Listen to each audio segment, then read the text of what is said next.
أعوذ بالله السميع من الشيطان الرجيم بسم الله الرحمن الرحيم السلام عليكم ورحمة الله وبركاته الحمد لله الذي أرسل رسوله بالهدى ودين الحق ليظهره على الدين كله ولو كره المشركون أشهد أن لا إله إلا الله وأشهد أن محمدا عبده ورسوله اللهم صل على سيدنا محمد وعلى آله وأصحابه أجمعين رب اشرح لي صدري ويسر لي أمري واحلل عقدة من لساني يفقهوا قولي سبحانك لا علم لنا إلا ما علمتنا إنك أنت العليم الحكيم ولا حول ولا قوة إلا بالله العلي العظيم. Yang dimuliakan Tuan Pengurusi Lembaga Surau Asyakirin Kesang Tua Hulu, Tuan Haji Pungsu, serta ahli-ahli jawatan kuasanya, Tuan Imam serta pegawai syarak, tuan-tuan, puan-puan yang dirahmati Allah. Bersyukur kita kepada Allah Subhanahu wa taala yang telah menganugerahkan kepada kita kesihatan yang baik dan kelapangan masa. Walaupun kita sedang berhadapan dengan wabak COVID-19. Untuk memulakan pengajian kita melalui talian video, kita mulakan dengan membaca suratul Fatihah agar apa yang kita pelajari dapat kita fahami dan mendapat keberkatan daripada Allah Subhanahu wa taala. Al-Fatihah. A'udzubillahi minasyaitonir rajim. Bismillahirrahmanirrahim. Alhamdulillahi rabbil alamin. Arrahmanir rahim. Maliki yaumiddin. Iyyaka na'budu wa iyyaka nasta'in. Ihdinas siratal mustaqim. Siratal ladzina an'amta 'alaihim ghairil maghdubi 'alaihim waladdallin. Amin. Tuan-tuan dan puan-puan, dalam kesempatan ini kita menyambung pengajian kita yang lalu melalui kitab Akidah Muslim, Akidah Ahli Sunnah wal Jamaah, iaitu kita mulakan dengan persoalan mengenai Islam sesuai dengan fitrah manusia. Islam adalah agama samawi, agama langit, agama Allah Subhanahu wa taala yang diturunkan oleh Allah Subhanahu wa taala sesuai dengan fitrah semula jadi manusia, yang mana menseimbangkan di antara perkara-perkara rohani dan jasmani, dunia dan akhirat. Islam tidak hanya menyuruh umatnya untuk akhirat semata-mata, tetapi dia juga berkehendakkan supaya manusia berusaha, bekerja untuk dunia. Janganlah pula dunia semata-mata tanpa menghayati akhirat. Malah selaku umat Islam adalah menseimbangkan tuntutan jasmani dan rohani, tuntutan dunia dan akhirat,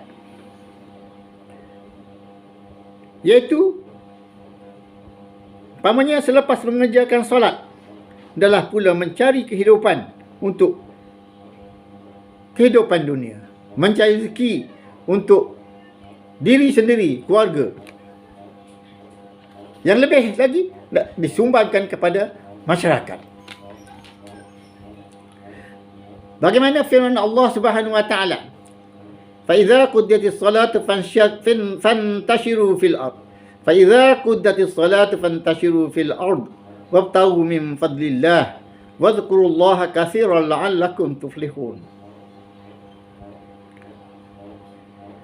Kemudian setelah selesai mengerjakan sembahyang, maka bertebaranlah kamu di muka bumi untuk menjalankan urusan masing-masing, dan carilah apa yang kamu hajati daripada limpah kurnia Allah, serta ingatlah akan Allah banyak-banyak dalam semua keadaan supaya kamu berjaya di dunia dan di akhirat.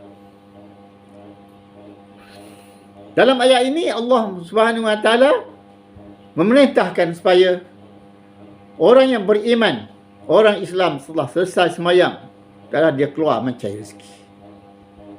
Dalam mencari rezeki pula adalah dia ingat tentang halal dan haram.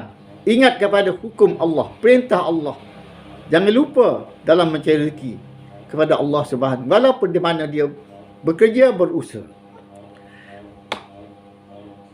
Oleh itu Islam mengandungi bermacam-macam peraturan yang ditujukan kepada manusia sesuai dengan fitrah manusia yang hidup menempuh dua alam, iaitu alam dunia dan alam akhirat, yang memerlukan keseimbangan hidup di dua alam ini.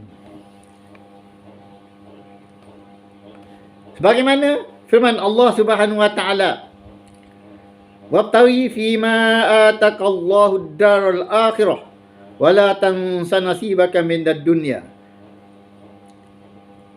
wa ahsin kama ahsanallahu ilaik wa la tabghil fasada fil ard innallaha la yuhibbul mufsidin." Artinya, dan tuntutlah, carilah dengan harta kekayaan yang dikurniakan oleh Allah kepada kamu, dan akan pahala kebahagiaan di akhirat. Dan janganlah engkau melupakan bahagian keperluanmu di dunia. Berbuat baiklah sebagaimana Allah berbuat baik kepada kamu. Dan janganlah sekali-kali kamu melakukan kerusakan, kerana Allah tidak suka kepada kerusakan. Islam selaku agama fitrah, agama yang sesuai dengan kehidupan manusia, menggunakan atau menggesakan, berkehendakkan manusia berusaha mencari harta kekayaan yang telah dilimpahkan oleh Allah Subhanahu Wa Taala terhadap mereka,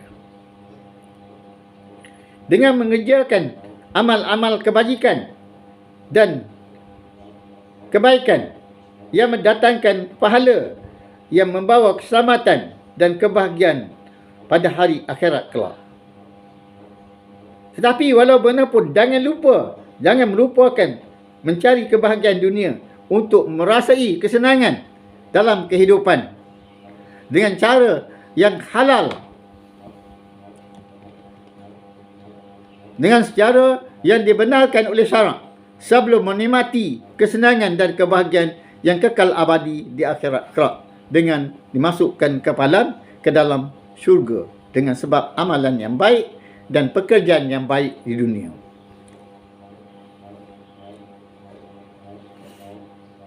Dalam mencari harta, janganlah terlalu tamak sehingga lupa pada Allah Subhanahu Wa Taala. Di mana Allah Subhanahu Wa Taala mengingatkan kita dalam surah At-Takasur. Bismillahirrahmanirrahim. Alhaakumut takasur hatta zurtumul maqabir. Janganlah kamu dilalaikan dalam mencari sebanyak-banyak harta, mengambil apa saja, tak peduli halal dan haram, sehingga bila mana baru sedar, sehingga masuk dalam kubur, hatta zurtumul maqabir, sudah kamu mati. Mati baru sedar, dah semuanya sudah tidak dapat berbuat apa-apa lagi.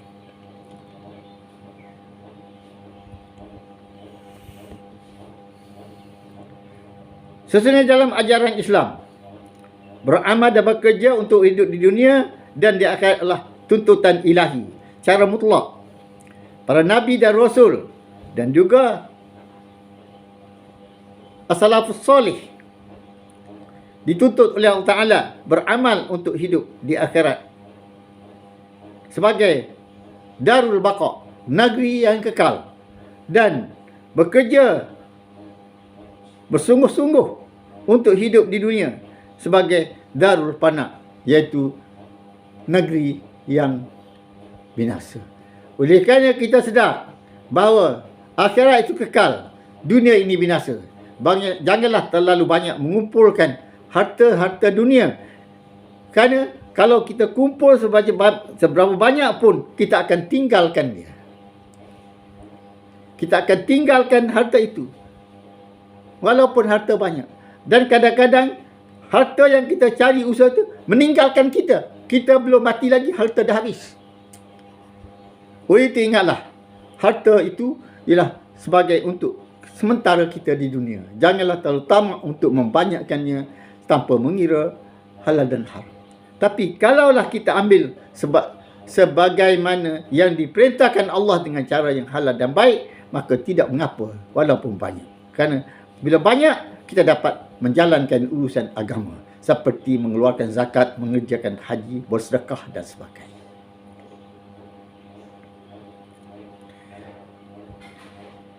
Agama Islam sebagai agama sejagat, ad-din, iaitu agama yang merangkumi seluruh kehidupan manusia. Ini tidak menghalang manusia mencari kehidupan dunia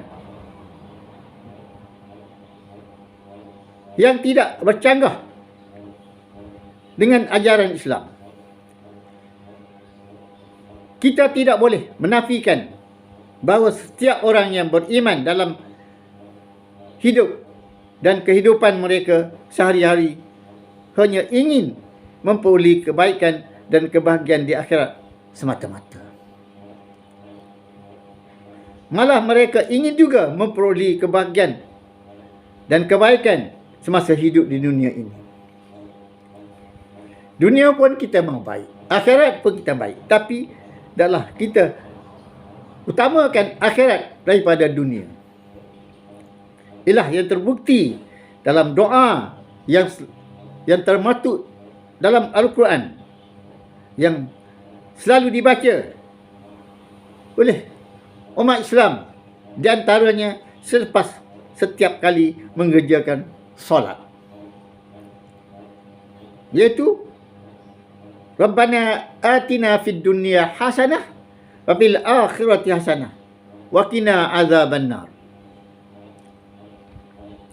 Ya berarti, hai Tuhan kami, berilah kebaikan di dunia dan kebaikan di akhirat, dan peliharalah kami daripada azab neraka. Kita mahu mendapat kebaikan, kebahagiaan di dunia ini. Seberapa boleh seorang itu nak hidup senang, sehat, daripada tubuh badan, jasmani, akal fikiran mahu sehat, tubuh mahu cergas, akal fikiran mahu cerdas. Barulah kita rasa nikmat hidup di dunia. Di samping itu pula, kita mohon kebahagiaan di akhirat. Akhirat tempat yang kekal abadi. Kita dan minta jauhkan daripada azab neraka. Supaya kalau tak masuk neraka, sudah pasti akan masuk dalam syurga. Itulah doa yang kita kendaki. Doa yang termaktub dalam Al-Quran ini jelas menunjukkan setiap orang yang beriman ingin perbaikan hidup di dalam dua tempat, dua negeri, iaitu di dunia pun dia mahu baik, di akhirat pun dia mahu selamat. Dengan ini Islam memandu manusia untuk mendapat kebaikan hidup di dunia ini dengan berusaha dan bekerja. Islam menyuruh bekerja untuk mendapat kebaikan di dunia. Tidak boleh kita malas, tidak mahu bekerja. Dalam bekerja pula kena ingat pantang larang halal dan haram. Dan untuk kebaikan hidup di akhirat pula dengan beramal ibadat. Tidak boleh kita pisahkan di antara pekerjaan dunia dan amal ibadat kita di akhirat untuk Allah Subhanahu Wa Taala.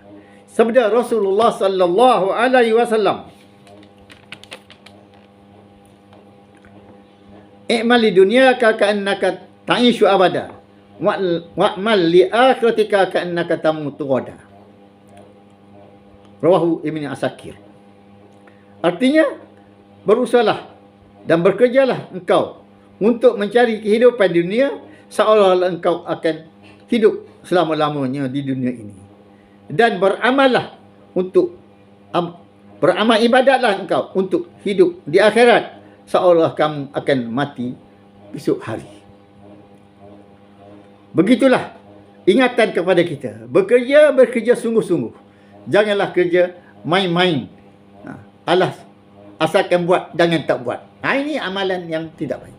Bekerjalah sungguh-sungguh. Kerana kesungguhan itulah yang dikehendaki. Walau apa kerja yang kita buatlah, kita buat dengan sungguh-sungguh dan penuh perhatian, penelitian dengan ilmu, bukan pakai hentam saja.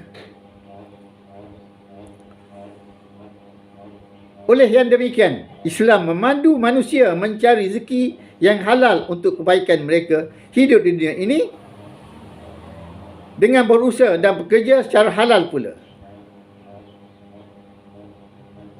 Di mana Rasulullah sallallahu alaihi wasallam dalam sebuah hadis yang diriwayatkan oleh Abi Hurairah radhiyallahu anhu, yang maksudnya sesungguhnya bahawa mengambil seorang kamu akan tali untuk mengikat kayu api, maka dipikulnya kayu itu di atas belakangnya adalah lebih baik daripada dia pergi meminta kepada seseorang yang telah dikurniakan Allah kelimpahannya, lalu dia meminta kepadanya sama ada diberinya atau tidak diberinya.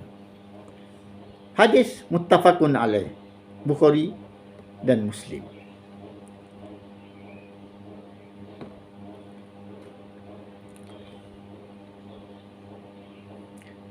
Seterusnya, sehubungan ini,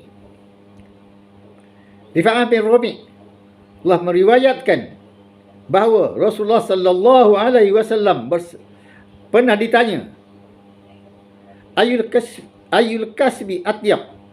Qala amalu rajuli biyadihi wa kullu bai'in mabrur.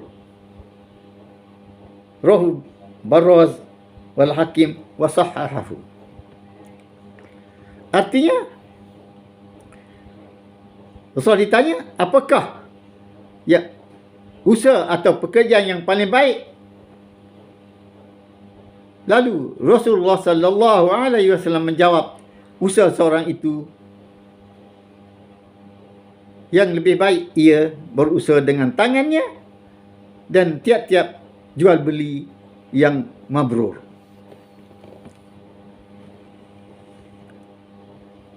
Kerja yang baik, kerja dengan usaha sendiri. Bekerja mencari rezeki dengan usaha, bukan dengan cara meminta bantuan pertolongan dengan orang, bukan dengan cara yang tidak betul, dengan cara menipu, rasuah dan sebagainya. Kerja yang baik itu kerja dengan usaha sendiri, dengan kebolehan, kepandaian, dengan kepakaran, dengan ilmu sendiri.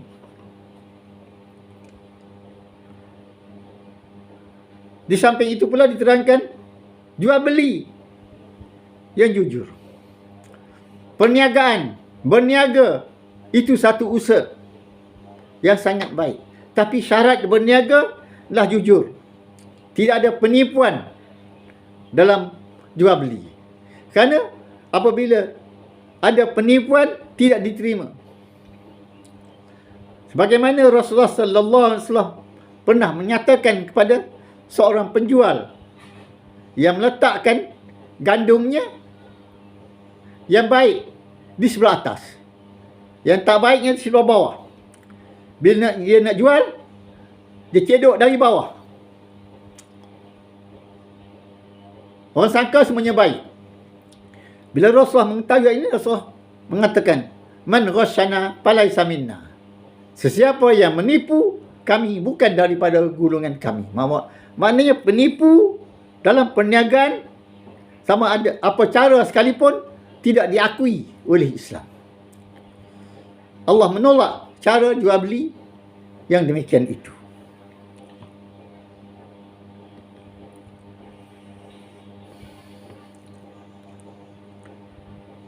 Islam agama fitrah yang memandu manusia untuk mendapat rezeki dalam kehidupan yang baik dalam dunia ini. Bukan hanya dengan berdoa saja, tetapi hendaklah berusaha, bekerja mengikut kebolehan, mengikut kepandaian, kelayakan, kepakaran masing-masing. Dalam hal ini, Khalifah Umar bin Khattab mengingatkan dengan berkata, la yak'aduhu ahdukum an talabi rizki yaqulu Allahumma marzuqni faqad alimtum anna as-sama' la tamturu zahaban wala fiddatan. Artinya, seorang kamu tidak boleh mencari rezeki dengan duduk diam saja, dengan berdoa kepada Allah, ya Allah, ya Tuhanku, berilah rezeki kepadaku. Maka sesungguhnya kamu telah mengetahui bahawa langit itu tidak menurunkan hujan emas dan tidak pula menurunkan hujan perak. Di sini adalah bahawa kita tidak boleh hanya setakat berdoa saja. Dengan berdoa, tawakal kepada Allah. Kalau Allah nak bagi, bagilah. Kalau Allah tak nak bagi, kita buat macam mana pun tak dapat. Ini satu pandangan yang tidak boleh diterima. Kerana dalam kita bertawakal kepada Allah adalah ada beberapa perkara. Dalam tawakal mesti ada beberapa perkara. Pertama adalah kita ada usaha. Usaha bersungguh-sungguh. Yang kedua, dengan ikhtiar. Ikhtiar ni kena ada ilmu. Ikhtiar maknanya kita memilih cara, mencari cara yang baik. Nak tahu baik atau betul dalam satu ikhtiar itu, hendaklah dengan ilmu pengetahuan.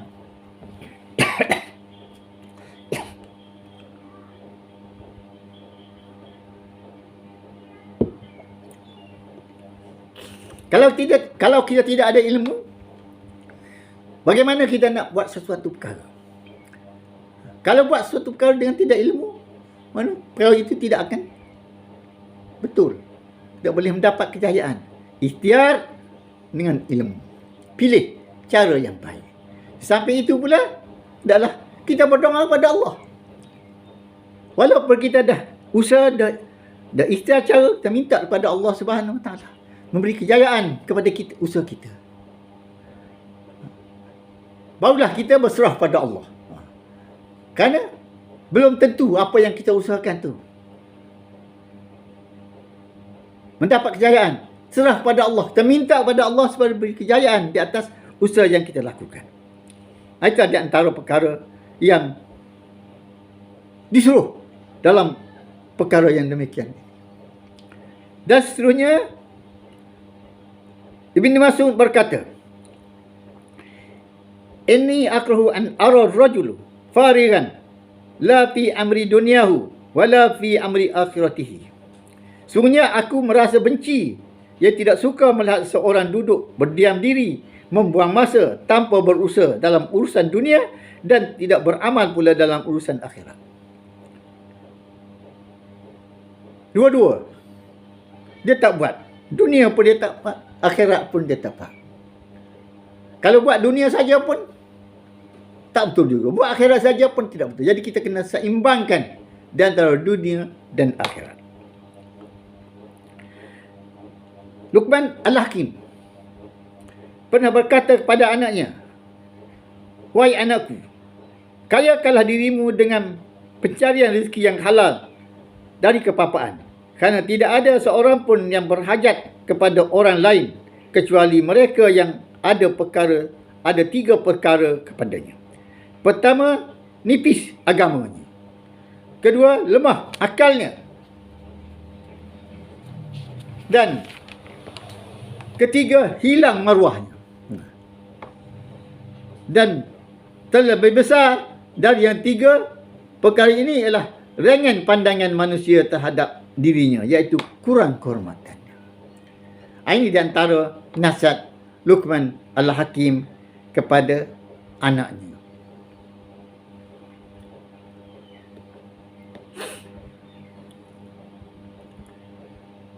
Islam juga memandu manusia untuk mendapat kebaikan hidup di akhirat dan dengan beramal ibadat yang berasaskan keimanan dan ilmu pengetahuan.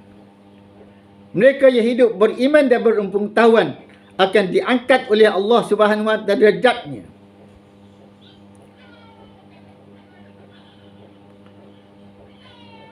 Di mana Allah Subhanahu wa taala berfirman, "Yarfa'illahu alladhina amanu minkum walladhina utul ilma darajat." Surah Al-Mujadalah ayat 11. Yang maksudnya Allah meninggikan derajat orang-orang yang beriman di antara kamu, dan Allah meninggikan orang-orang yang diberi ilmu pengetahuan agama dari kalangan kamu beberapa darjat. Di sini ternyata bahawa untuk mendapat kedudukan yang tinggi sama ada di dunia dan di akhirat, Allah akan meninggikan orang yang beriman. Orang yang beriman kepada Allah akan ditinggikan Allah Subhanahu wa taala. Kedudukannya ini lebih-lebih lagi di akhirat. Dan tidak cukup kita beriman semata-mata tanpa ilmu. Kerana bila kita beriman setakat beriman saja tanpa ilmu, bagaimana kita nak beramal? Amalan yang tidak dengan ilmu, tentu amalan itu tidak sempurna. Oleh itu perlu kepada ilmu pengetahuan. Apabila beriman, dah berilmu, mencari ilmu, menuntut ilmu, terutama sekali ilmu agama yang boleh menyelamatkan dirinya di dunia dan di akhirat. Dan ilmu amat luas dalam Islam.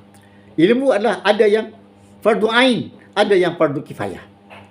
Fardu ain adalah disempurnakan dulu. Ilmu fardu ain iaitu untuk amalan kita. Kemudian ilmu fardu kifayah yang kita untuk kehidupan kita di dunia ini.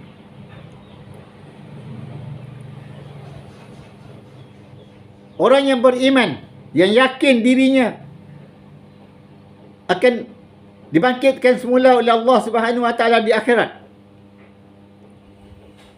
Akan dibangkitkan Allah di akhirat nanti.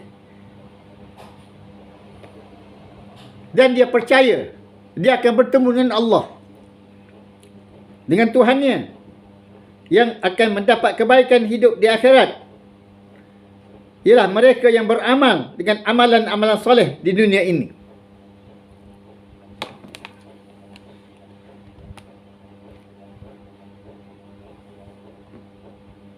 Sebagaimana firman Allah Subhanahu wa taala dalam surah Al-Kahfi ayat 110. Qul innama ana basyarum mislukum yuha ilayya innama ilahukum ilahun wahid faman kana yarju liqa'a rabbih falyamal amalan salihan wala yusyrik bi ibadati rabbih ahada. Katakanlah wahai Muhammad, sungguhnya aku ini manusia seperti kamu, diwahyukan kepadaku. Sungguhnya Tuhan kamu ialah Tuhan yang satu. Barang siapa yang percaya kepada Allah dan berharap pertemuan dengannya, hendaklah ia mengerjakan amal soleh. Dan janganlah syirik dalam ibadat kepada Tuhannya dengan sesuatu. Berdasarkan pada dalil-dalil atau keterangan-keterangan tersebut, bolehlah atau hendaklah kita ingat bahawa orang-orang yang beriman hendaklah beramal. Amalannya hendaklah amalan yang sahih, yang betul. Dan dalam beramal itu tidak ikhlas semata-mata kerana Allah Subhanahu Wa Taala. Tidak boleh riak. Kerana riak itu adalah merupakan syirik yang kecil yang boleh membatalkan amalan. Jadi orang yang beriman kepada Allah, dia percaya kepada Allah, jangan sekali-kali syirik dalam ibadatnya. Umpamanya riak dalam melakukan ibadat.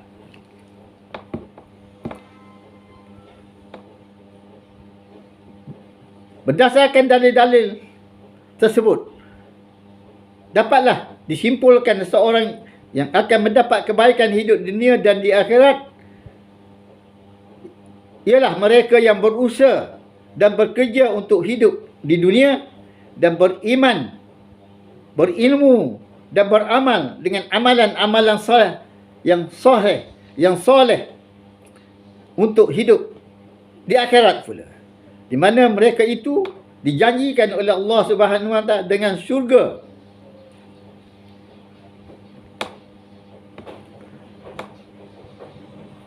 Sebagaimana firman Allah Subhanahu Wa Taala, Inna Allah yudkhilul ladzina amanu wa amilus solihat jannatin tajri min tahtihal anhar. Artinya sungguhnya Allah akan memasukkan orang-orang yang beriman dan mengerjakan amal soleh ke dalam syurga yang mengalir di bawahnya beberapa sungai. Surah Muhammad ayat yang ke-12. Di sini nyatalah bahawa iman dan amal tidak boleh dipisahkan. Banyak lagi ayat-ayat lain. Umpamanya Allah Subhanahu Wa Taala berfirman, Innal ladzina amanu wa amilus solihat ulaika hum khairul bariyah jazaohum inda rabbihim jannatu adnin tajri min tahtiha al-anhar khalidina fiha abada radhiyallahu anhum wa radu'an dzalika liman khasyya rabbah. Surah Al-Bayyinah ayat 7 dan 8. Sungguhnya orang yang beriman dan beramal soleh, mereka itulah sebaik-baik manusia. Balasan mereka Tuhan mereka syurga yang mengalir di bawahnya sungai-sungai, kekal dalamnya selama-lamanya. Allah reda dengan mereka dan mereka reda kepada Allah. Itulah balasan bagi orang-orang yang takut kepada Tuhannya. Tuan-tuan dan puan-puan, begitulah Islam. Islam adalah diikuti sepenuhnya. Tidak boleh kita pilih-pilih. Mana yang kita suka, kita ambil. Mana yang tak sesuai, tak suka, kita tinggalkan. Umpamanya, sembahyang dikerjakan. Puasa, dia kerjakan. Kerana tidak ada apa. Bila sampai kepada zakat, haji, dia tak mampu. Kerana zakat mengurangkan hartanya. Haji mengurangkan harta, menyusahkannya. Jadi oleh itu, amalan yang begini adalah orang yang beramal dengan amalan yang tidak diiktiraf oleh Allah Subhanahu Wa Taala sebagai orang yang benar-benar beriman.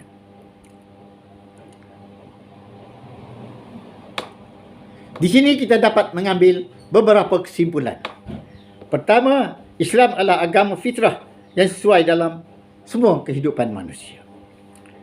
Yang kedua, Islam adalah satu cara hidup yang lengkap dalam hubungannya dengan Allah dan sesama manusia. Manusia adalah bekerja dan berusaha untuk kesenangan hidup di dunia. Tapi janganlah lupa beramal untuk ibadat. Beramal ibadat untuk akhirat. Seterusnya, dalam beribadat kepada Allah Subhanahu Wa Taala adalah dengan ikhlas. Jangan sekali-kali syirik terhadapnya dengan sesuatu, seperti riya, ujub dan sebagainya. Seterusnya, orang yang beriman dan beramal saleh akan ditempatkan dalam syurga dan kekal dalamnya selama-lamanya. Sedangkan orang yang kafir pula akan dimasukkan ke dalam neraka dan akan berada di dalamnya kekal selama-lamanya. Setakat ini dulu, dan kita akan sambung pengajian kita pada kali yang berikutnya. A'udzubillahi minasyaitonirrajim. Bismillahirrahmanirrahim. Allahumma salli ala sayyidina Muhammadin fil awwalin wal akhirin wa sallim wa radiyallahu tabaraka wa ta'ala an kulli sahabati ajmain. Allahumma akhina min zulumatil wahmi wa akrimna bi nuril fahm waftah alaina bi ma'rifatil ilmi wa hasin akhlaqna bil hilmi wa sahhil lana abwaaba fadlika wansur alaina hikmataka bi rahmatika ya arhamar rahimin. Radina billahi rabban wa bil islami dinan wa bi Muhammadin nabiyyan wa rasula. Allahumma inna na'udzika min ilmin la yanfa wa min qalbin la yakhsha wa min nafsin la tashba min du'a illa yustajabulah. Subhanakallahumma bihamdika asyhadu an la ilaha illa anta astaghfiruka wa atubu ilaik. Wa sallallahu ala sayyidina Muhammadin wa ala alihi wa sahbihi wa sallam walhamdulillahi rabbil alamin. Bismillahirrahmanirrahim. Wal 'asri innal insana lafi khusr illa alladhina amanu wa 'amilus shalihat wa tawasaw bil haqqi wa tawasaw bis sabr. Assalamualaikum warahmatullahi wabarakatuh.